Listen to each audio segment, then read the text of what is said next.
Hello everyone and welcome back to Always Watching. Today we're discussing the new film Sweet Relief.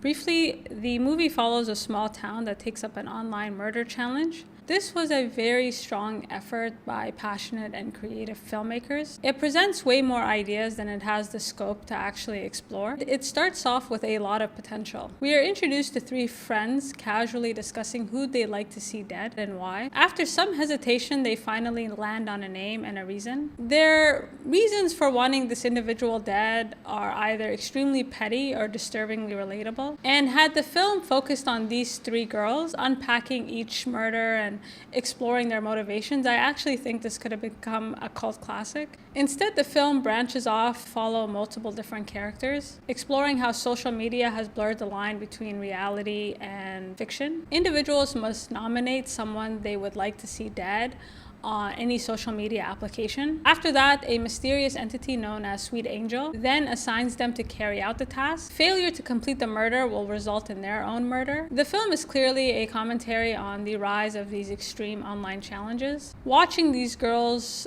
contemplate whether or not they want to take it on felt eerily believable. And considering the world we live in today, I would not be surprised that if a challenge like this existed, someone would take it up. And I think the film is an interesting commentary on how social media has become a very convenient scapegoat, enabling people to give up their autonomy in exchange for instant gratification. Now, the issue with the film is that it's almost too broad. It tries its best to show how this challenge is not only ripping this community apart, but a lot of the social relationships in it. I feel like there were too many characters, and a lot of these characters felt very redundant at times. I also think individuals that are most susceptible to carrying out this type of challenge were those three girls we met at the start of the film. And I think if they wanted to explore the broader ramifications in society, they could have focused on who this Sweet Angel is and tried to unpack his character. The person behind the challenge is not at all who you'd expect. Unfortunately, the film explains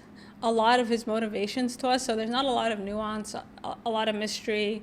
Not a lot is really shown to us, and a lot of critical information is just simply told. You get the sense that this challenge has sparked widespread violence. However, you don't really see it. You're just being told. One character that was genuinely unsettling was an actual killer unrelated to the challenge. And he had the potential of injecting real fear into an already terrified town. On one hand, you have this man who's genuinely terrifying and is a killer.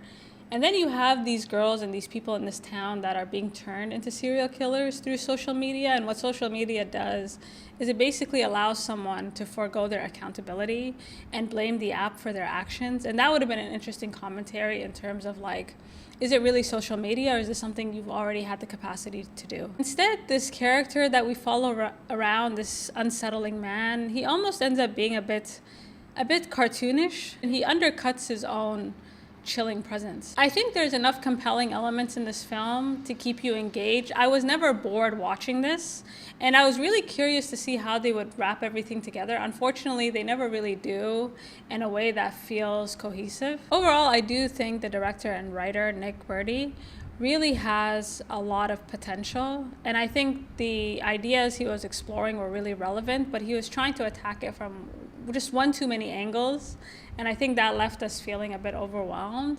And so if you've seen this movie, please let me know, and until next time.